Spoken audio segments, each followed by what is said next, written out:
Good morning student. Linear equation के doubts हैं आपके, काफी दिन पहले के सॉल्व नहीं हो पाए थे, है ना।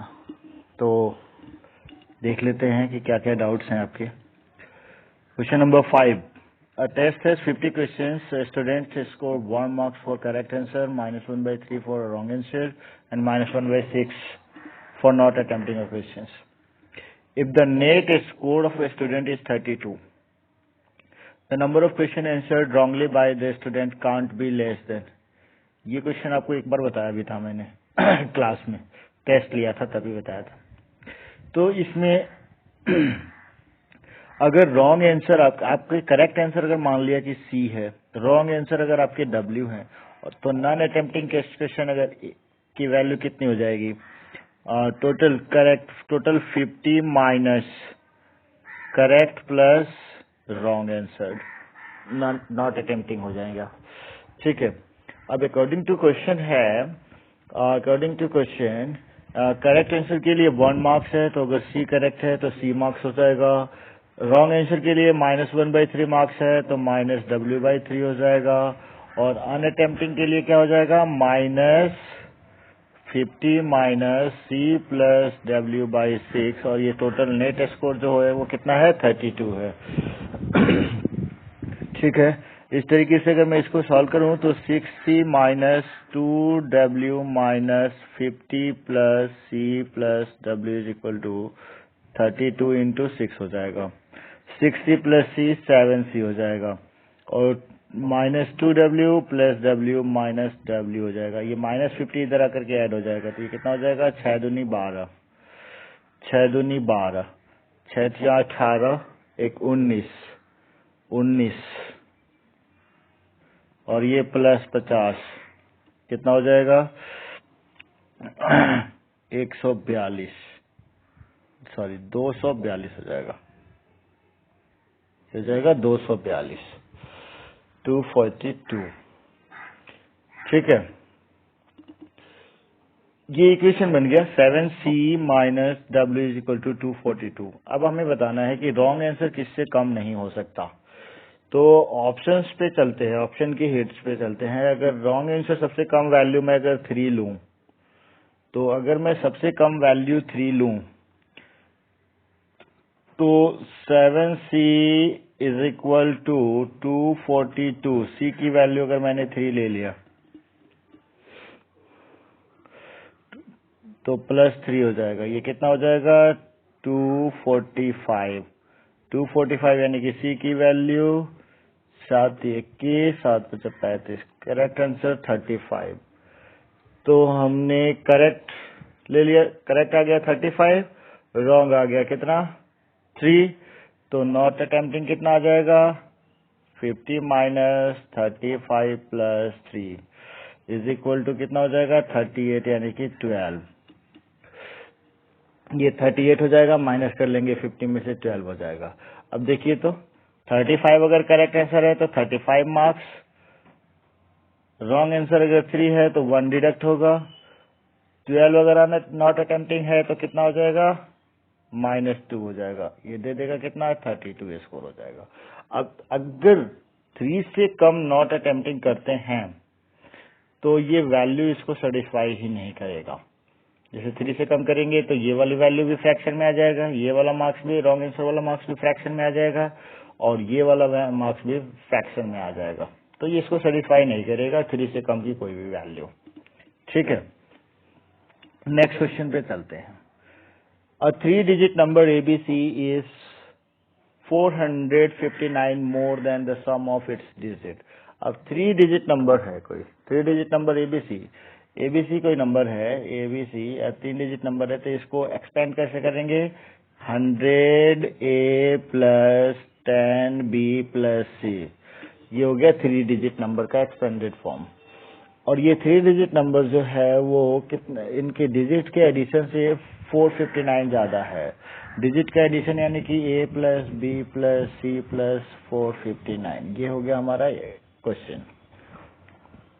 3 डिजिट नंबर का एक्सपेंडेड फॉर्म, उनके डिजिट के एडिशन से कितना ज्यादा है? 459। अब C से C को तो हमने कैंसिल कर लिया, A की वैल्यू इधर ले आए तो 99A plus 9b is equal to 459। 9 इसमें से कॉमन कर लिया, 11a plus b is equal to 459। 9 से इसको डिवाइड कर दिया, 11a प्लस b की वैल्यू कितना हो गया, 9 पंचे 45, 9 कम 9 51। ठीक है, अब आपका क्वेश्चन है कि what is the sum of the 2 digit number A B.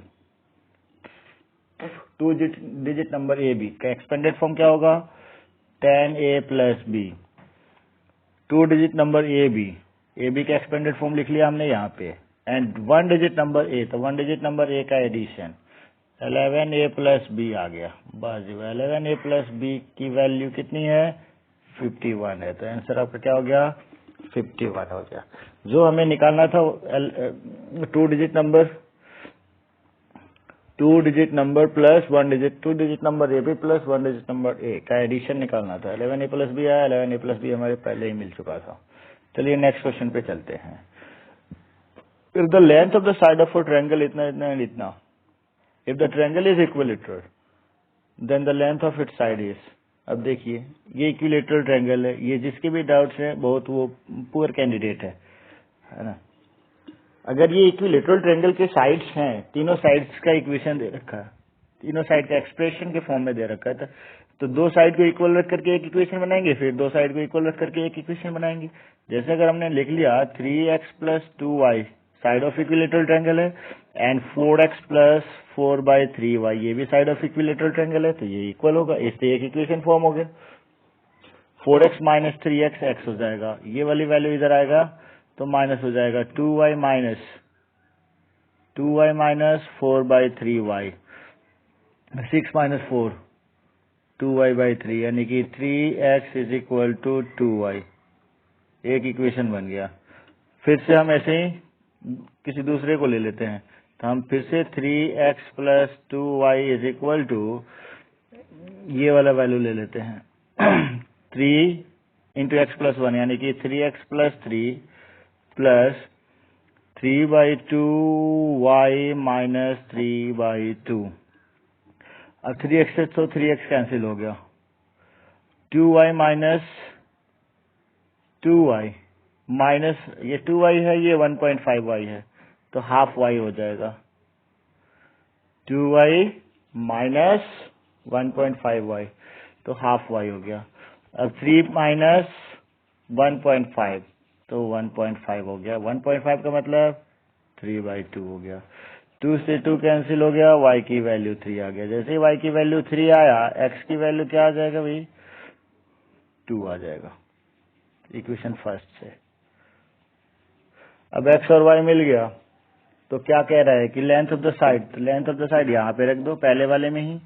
Length of the side क्या है, 3x प्लस 2y है, यानी कि 3 इंटू 2 प्लस 2 इंटू 3 यानी कि 12 है। ठीक है, चलिए नेक्स्ट क्वेश्चन पे चलते हैं।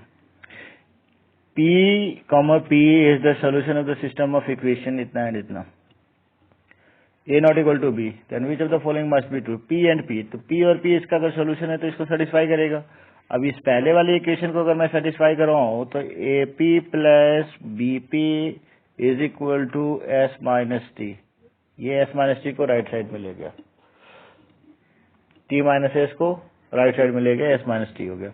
यहाँ पे सेटिस्फाई करवाएंगे फिर X की भी, तो BP plus AP is equal to, इसको राइट साइड में ले जाएंगे तो R माइनस S हो जाएगा। इस दोनों का लेफ्ट साइड इक्वल है तो राइट साइड इक्वल हो जाएगा।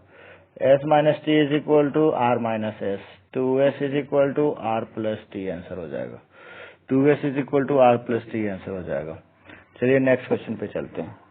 A told B, when I was old as you are now, I was old as you are now, मतलब अभी आपका जो एज है जब मैं आपके एज में था, then your age was 4 years less than the half of my present age. तो अब मान लेते हैं कि ए का एज अगर एक्स और बी का एज अगर वाई है, तो ये प्रेजेंट एज है। ठीक है, तो ये कह रहे हैं कि जब मैं मेरा एज वाई था, मतलब बी के एज में था, एज अब बी के एज में था, इसका मतलब ए का एज क्या था, वाई। तो ए का एज वाई कितने साल पहले था, X minus Y year before B का एज था। ए का एज वाई कब था, इनके एज का डिफरेंस कितना है, एक्स माइनस वाई है। तो x minus Y year ago A was Y, ठीक है। तो कह रहे हैं कि then your age was 4 year less than half of when I was age old age you are. जब मेरा एज वाई था, तो जब ए का एज वाई होगा तो बी का एज क्या होगा, देन बीज एज जो है Y minus X minus Y हो जाएगा, ठीक है, यानी कि 2y माइनस एक्स हो जाएगा। अब देखिए, जब a का एज y था, जब a का एज y होगा तो b का एज क्या होगा, जब a का एज y होगा तो b का एज क्या होगा, 2y माइनस एक्स होगा। तो यही क्वेश्चन है कि जब मैं आपके एज में, जब a b के एज में था, यानी कि a का एज जब y था, तो b का एज जो था वो a के प्रेजेंट एज के हाफ से 4 कम था। तो अब यहाँ पे क्वेश्चन देखिए, जब a का एज y था तो b का एज 2y माइनस एक्स था। तो b का एज क्या था, a के प्रेजेंट एज का। तो a का प्रेजेंट एज क्या है, x। तो x के प्रेजेंट एज के हाफ से 4 कम है, ठीक है। ये इक्वेशन बना। तो इस इक्वेशन को हम देखते हैं कैसे सॉल्व करते हैं। तो ये हो गया 2y, और ये x बाई 2 इधर आएगा तो नेगेटिव में हो जाएगा, तो minus 3x by 2 is equal to minus 4, ठीक है। ये हो जाएगा 4y minus 3x is equal to minus 8। एक इक्वेशन तो ये हो गया। दूसरा इक्वेशन क्या है, the sum of the present age of a and b is 60, यानी कि x plus Y is equal to 61 है, ठीक है। अब इन दोनों को सॉल्व करते हैं, इन दोनों को सॉल्व करेंगे, ठीक है। तो दोनों को सॉल्व करेंगे तो दोनों को सॉल्व कर लेते हैं। किस में क्या मल्टीप्लाई करें, y को 3 से कर लेते हैं। चलिए, ये इक्वेशन हो गया सेकंड। चलिए, अब मैं ये वाला चीज एडिट कर देता हूँ। ये बात समझ में आ रही है, समझ में क्या आनी है, a का एज हमने लिया था x और b का एज लिया था हमने y।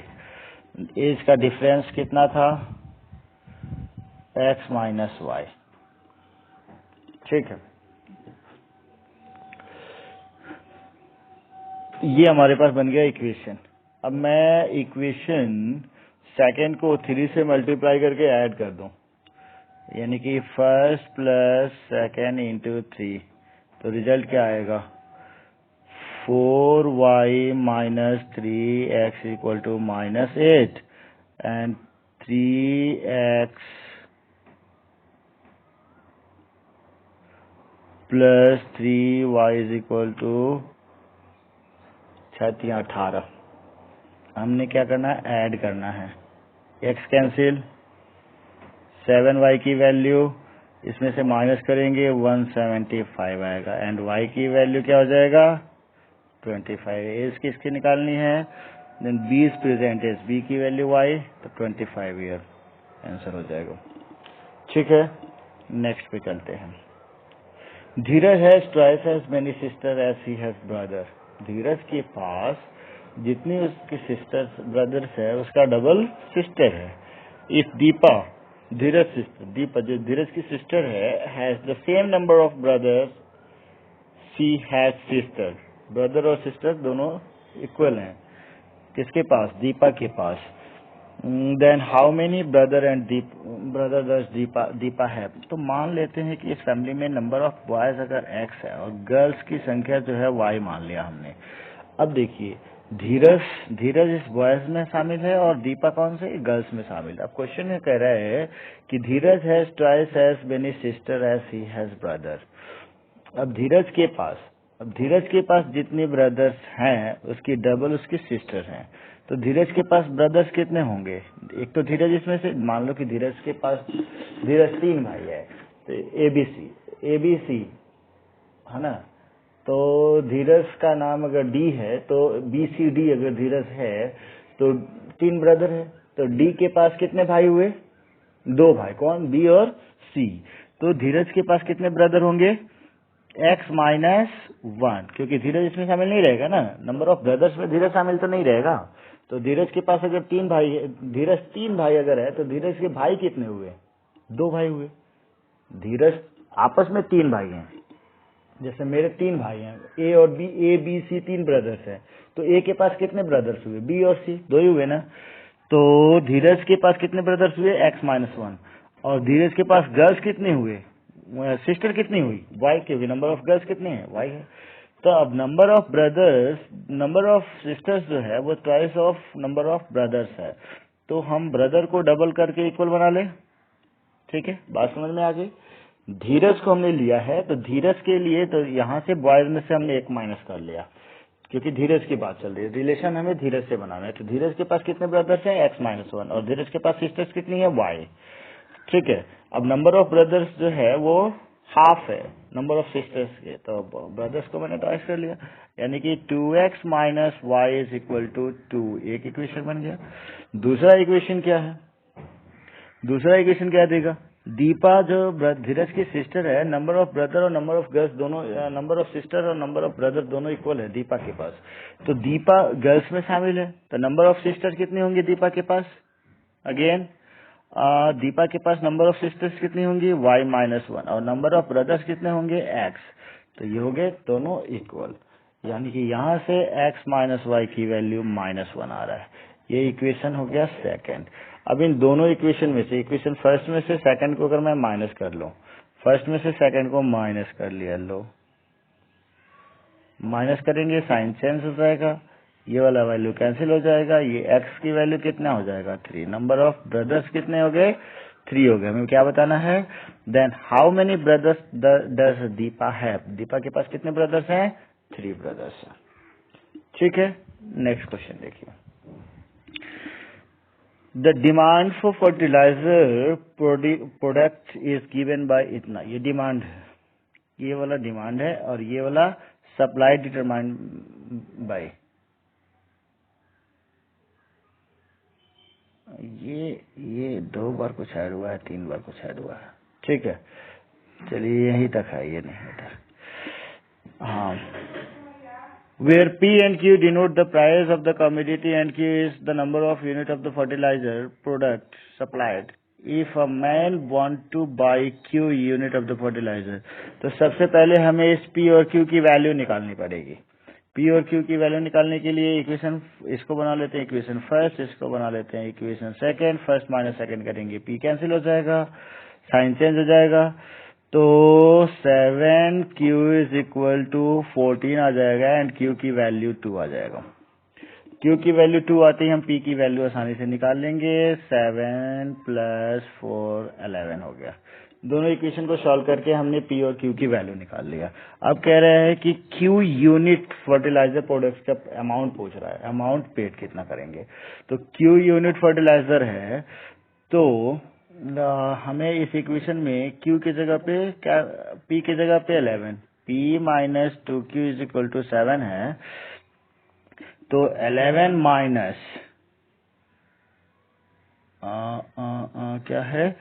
If a man want to buy Q unit of fertiliser product then the amount paid by him is, अच्छा, amount paid by him is, तो Q यूनिट फर्टिलाइजर है। देखिए, तो ये P क्या है? प्राइस है, और Q क्या है? Q यूनिट है। तो प्राइस 1 यूनिट का प्राइस 11 और यूनिट कितना? 2। तो 2 यूनिट का प्राइस कितना पे करना पड़ेगा आपको? 22 पे करना पड़ेगा। ये वाली इसकी कोई रिक्वायरमेंट नहीं है, हमें पे करना है 2 यूनिट फर्टिलाइजर के प्राइस। तो प्राइस है 11 और यूनिट है 2, Q यूनिट, और Q की वैल्यू तो 2 है, तो 2 यूनिट फर्टिलाइजर के प्राइस हमारे पास कितने हो गए? 22 हो गए। ये वाला आंसर हो जाएगा। ये सब बार बार ऐड हुआ है लग रहा है। चलिए नेक्स्ट पे चलते हैं। To a proper fraction when 6 is added to the numerator and the denominator is increased by its 50%, the ratio becomes half. देखिए, इस टाइप के क्वेश्चंस के लिए ना सबसे पहले आपको ऑप्शंस यूज करने पड़ते हैं, ऑप्शंस यूज कर लेने होते हैं। क्योंकि इसकी इक्वेशंस बनाओगे, दो इक्वेशन बनाओगे, दो इक्वेशन को आप ऐड कर, दो इक्वेशन से आप एक्स और वाई की वैल्यू निकालोगे, इतने देर में आप यहाँ पे इक्वेशन को सेटिस्फाई करा लोगे। जैसे अगर मैं कह दूं कि 6 is added to the numerator, अगर ये आपका फ्रैक्शन है तो 1 + 6 7 डिवाइडेड बाई, अगर 3 का 50% इसमें ऐड करते हैं तो ये 4.5 हो जाएगा। तो क्या ये वैल्यू 1/2 हुआ? नहीं हुआ, तो ये गलत हो गया, पहला ऑप्शन नहीं होगा। दूसरा ऑप्शन देखते हैं, अगर ये 15/15 में अगर हमने 6 ऐड कर लिया तो कितना हो जाएगा? 21 हो जाएगा, और 28 में 50% ऐड करेंगे तो 14 और ऐड हो जाएगा, ये 42 हो जाएगा, और कैंसिल आउट होकर के 1/2 आंसर दे दिया। अब देखिए ऑप्शन तो आपको मिल गया, दूसरा सेटिस्फाई करवा लेते हैं।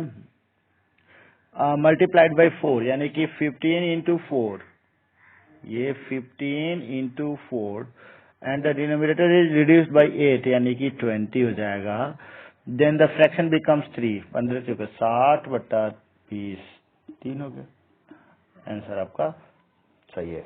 वैसे अगर आप इसको सॉल्व करेंगे, इस इक्वेशन को सॉल्व करेंगे तो दोनों सेम इक्वेशन देगा, दोनों कंडीशन से एक ही इक्वेशन बन के सामने आएगा, ठीक है।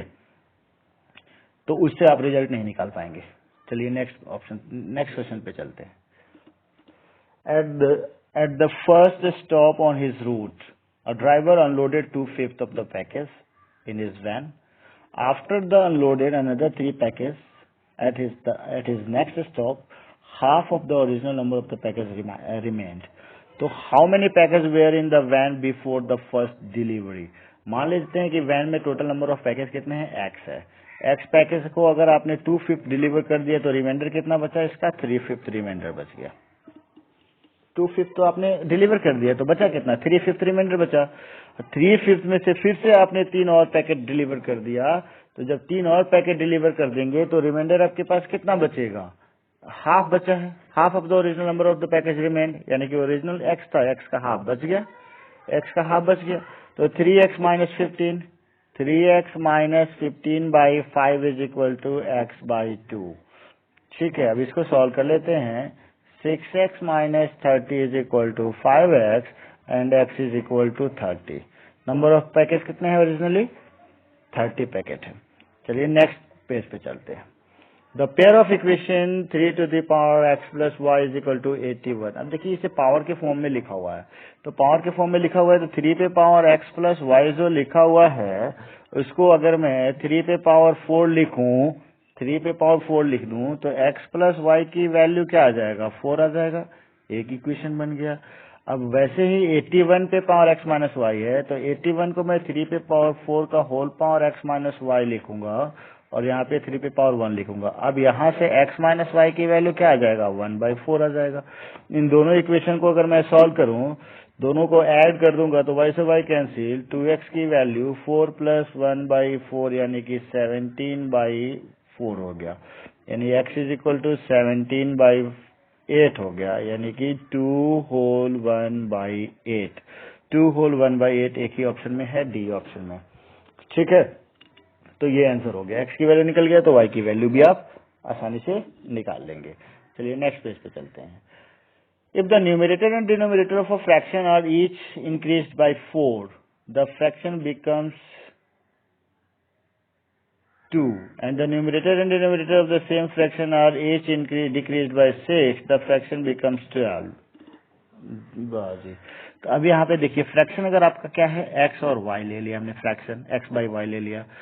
अब इसमें क्या कह रहा है कि each increase by numerator and denominator increase by 4। अगर मैं इसमें 4 ऐड करूं, डिनोमिनेटर में भी 4 ऐड करूं, द फ्रैक्शन बिकम्स 2। तो ये क्या हो जाएगा? x + 4 is equal to 2y + 8, यानी कि x - 2y is equal to 4 पहला इक्वेशन बन गया। और दूसरा इक्वेशन क्या बनेगा? And when the numerator and denominator of the same fraction are each decreased by 6, यानी कि मैं x - 6 डिवाइडेड बाय y - 6 करूं तो ये क्या बन गया आपका? 12 बन गया। तो x - 6 is equal to 12y - 72, यानी कि x - 12y is equal to -66 second equation है। ठीक है, अब मैं अगर फर्स्ट x को कैंसिल कर लेता हूँ, फर्स्ट माइनस सेकेंड कर लेता हूँ, फर्स्ट माइनस सेकंड कर लेता हूँ।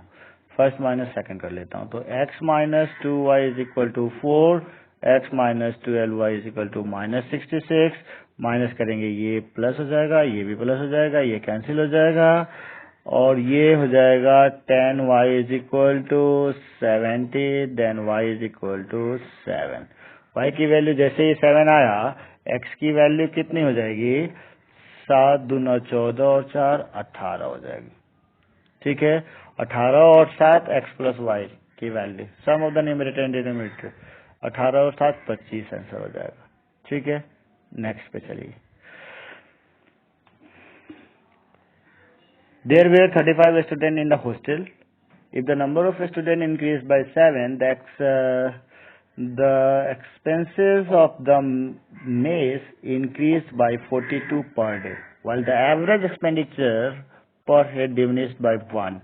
Find the original expenditure of the mess. तो चलिए एक बार हम मान लेते हैं कि ओरिजिनल एक्सपेंडिचर जो है वो x है। ठीक है,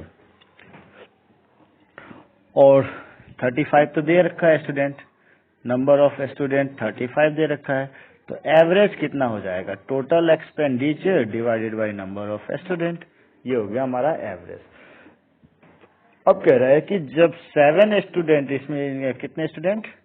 7 स्टूडेंट अगर इंक्रीज कर गए तो एक्सपेंडिचर जो है वो 42 से इंक्रीज कर गया, तो न्यू एवरेज जो है वो 1 से डिमिनिश हो गया। तो न्यू एवरेज में अगर A1 लिखूं नए एवरेज के लिए, तो टोटल एक्सपेंडिचर कितना हो गया?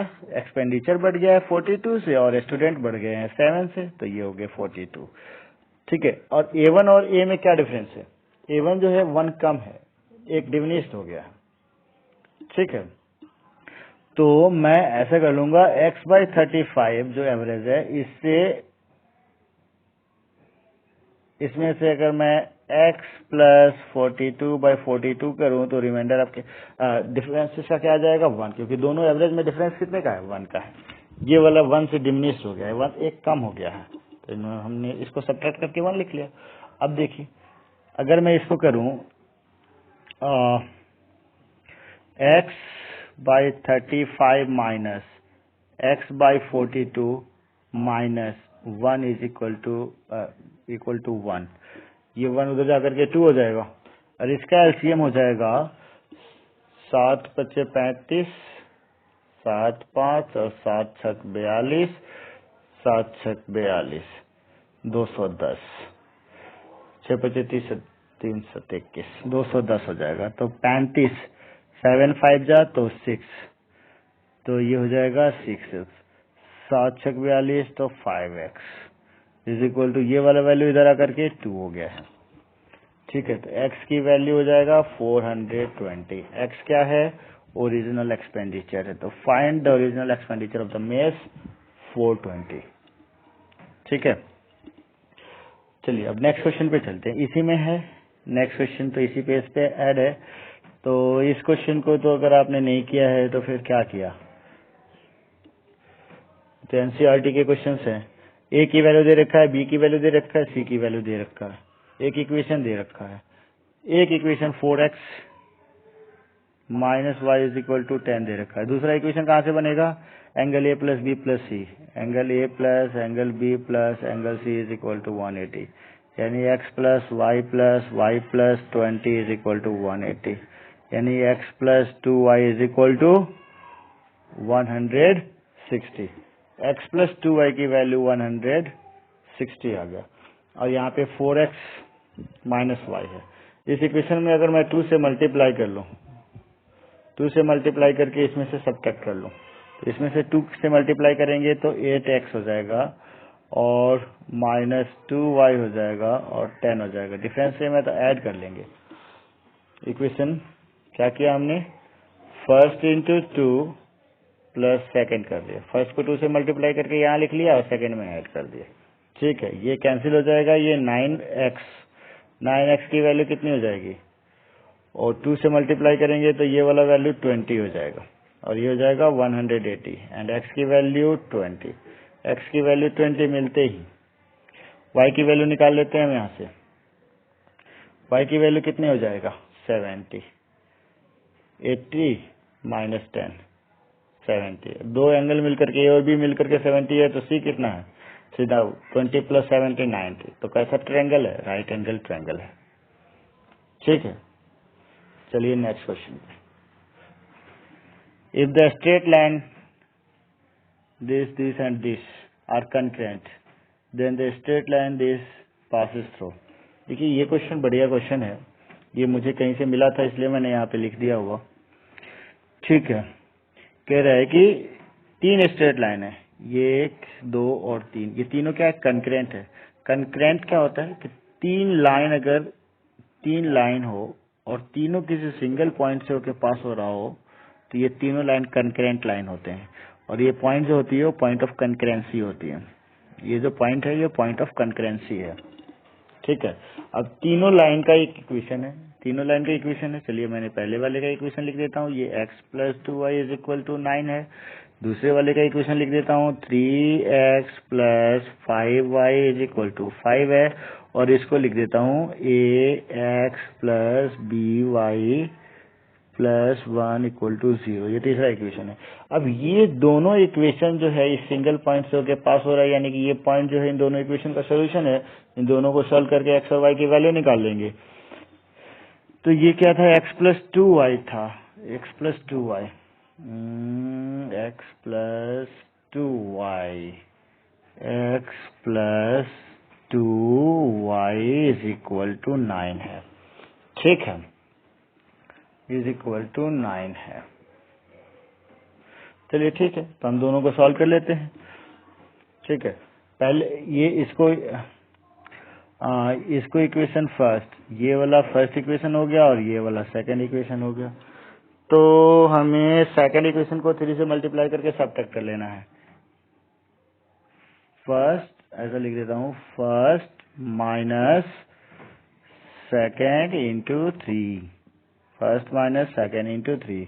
First equation 3x plus 5y is equal to 5, 3 से इसे मल्टीप्लाई करेंगे, 3x plus 6y is equal to 27। और मैं अगर इसको सब्ट्रैक्ट करूं तो ये कैंसिल हो जाएगा, माइनस y की वैल्यू माइनस 22, यानी कि y की वैल्यू कितनी आ गई? 22। और y की वैल्यू 22 आते ही from equation second x is equal to 9 minus 2 into 22 minus 35 आ जाएगा। x की वैल्यू माइनस 35 आ गया। अब x की वैल्यू माइनस 35 एंड y की वैल्यू, तो अब यानी कि ये वाला इक्वेशन जो है, ये थर्ड इक्वेशन जो हमने यहाँ पे लिखा है, ये थर्ड इक्वेशन भी इसी पॉइंट से होके पास हो रहा है। तो इस पॉइंट की वैल्यू क्या है? x की वैल्यू माइनस 35 एंड y की वैल्यू 22, तो इसको सेटिस्फाई करेगा।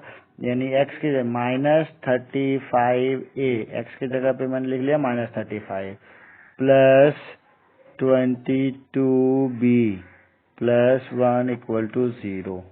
इसको अगर मैं माइनस कॉमन कर लूं तो ये हो जाएगा 35a minus 22b minus 1 equal to 0। ये हो गया हमारा थर्ड इक्वेशन। ठीक है, अब कह रहा है कि then the straight line this passes through. अब ये वाला स्ट्रेट लाइन कहाँ से पास होगा? ये वाला स्ट्रेट लाइन x और y की जो वैल्यू मिलेगा वहां से पास होगा। तो x और y की वैल्यू, ठीक है। अब इन दोनों इक्वेशन को ध्यान से देखिए, ये थर्ड इक्वेशन और ये फोर्थ इक्वेशन 35x, ये अनदर क्वेश्चन है 35x minus 22y minus 1 equal to 0। ठीक है, अगर x और y ये इक्वेशन जिस भी पॉइंट से होके पास होगा वो पॉइंट इसको सेटिस्फाई करेगा। अगर x की वैल्यू a है तो 35a और y की वैल्यू b है तो 35b, यानी ये वाला वैल्यू x और y की किसी भी वैल्यू के लिए ये सेटिस्फाई हो जाएगा। जो भी पॉइंट अगर आता है तो x की वैल्यू अगर मैं a ले लूं और y की वैल्यू b ले लूं, मतलब इन दोनों को इक्वेशन थर्ड और इक्वेशन 4 को अगर मैं कंपेयर करूं, ये इक्वेशन थर्ड और इक्वेशन 4 को मैं अगर कंपेयर करूं तो क्या रिजल्ट आएगा? x is equal to a and y is equal to b। क्या रिजल्ट आएगा? x is equal to a and y is equal to b। इन दोनों इक्वेशन को कंपेयर कर लेना है। ठीक है, तो आपका आंसर हो जाएगा a। Thank you. और और जो भी आपको होमवर्क दिया गया है उसे आप कंप्लीट करते रहिए। ठीक है, जो डाउट है वो आप सेंड कर दीजिएगा।